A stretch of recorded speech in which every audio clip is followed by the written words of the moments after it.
Every year I come out here and it's my job to tell you a little bit about our founder, Gloria Borges. And every year I try to approach it the same. Instead of listing all of her many accolades, I like to tell a personal story about Gloria or read something interesting that she wrote on her Wonderglow blog. But I received some feedback this year. It's been nearly 7 years since our Gloria passed. And as our foundation continues to grow and expand, and as we add more and more members to the Wonderglow family, we suddenly have a huge number of people who never knew Gloria when she was alive.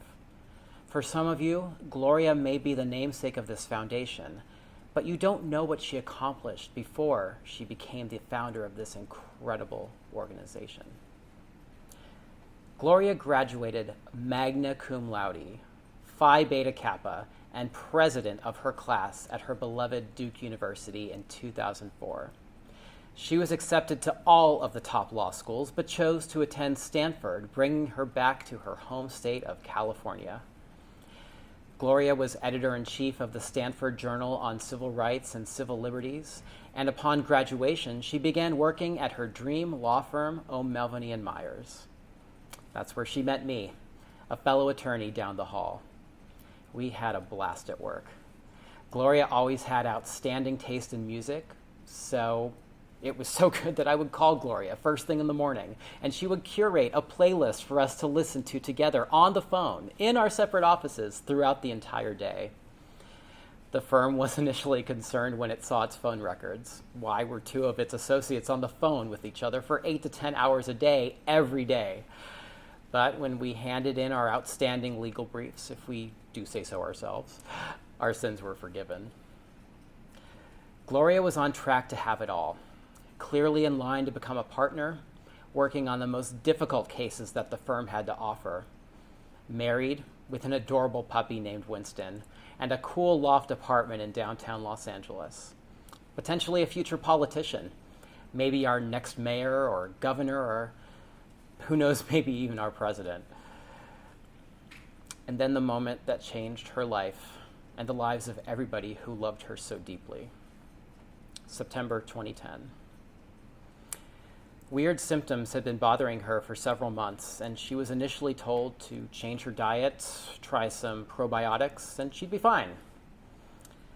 But she wasn't fine. When Gloria was diagnosed with stage 4 colon cancer at the age of 28, for many of us, it meant the end of everything. Her doctors were similarly pessimistic. They told her devastated friends and family that she would never practice law again, never play basketball, her favorite sport, or even make it into the gym.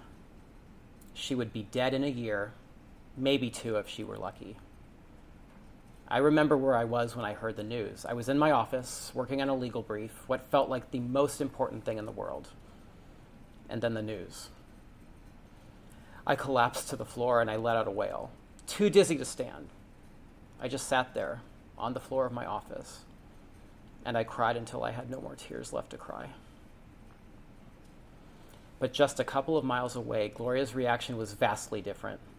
Becky told me that Gloria wasn't afraid or sad or mad. She didn't seem to be upset at all. Instead, her eyes lit up with excitement. At that moment, Gloria knew that her greatest challenge was yet to come and that her greatest moments were about to be lived. She was determined to show herself and everyone else exactly what she was made of. A month after Gloria's diagnosis, she started a blog that she named Wonderglow. Her battle with cancer suddenly became less about herself and more about the community that rallied around her, the supporters, the fellow patients, and the medical professionals who benefited from hearing an honest account of life as a patient. This wasn't just one woman's treatment plan. This was a community of people who hated cancer, loved life, and believed in Gloria, her positive attitude, and her fearless approach. Gloria's blog went viral and was read in over 135 different countries by over 100,000 unique visitors.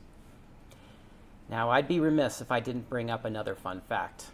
Just 2 months after her diagnosis, Gloria defied the doctors by not only stepping foot in the gym, but also by bench pressing 160 pounds. I mean, I know y'all knew she had the brains, but she also had the body, Okay, back to your regularly scheduled program. Knowing that she had tapped into something powerful, she decided to go bigger, and she started her own colon cancer nonprofit organization, an organization that would break the mold. Just a year after her diagnosis in September 2011, Gloria founded the Wonderglow Foundation. Her mission was clear.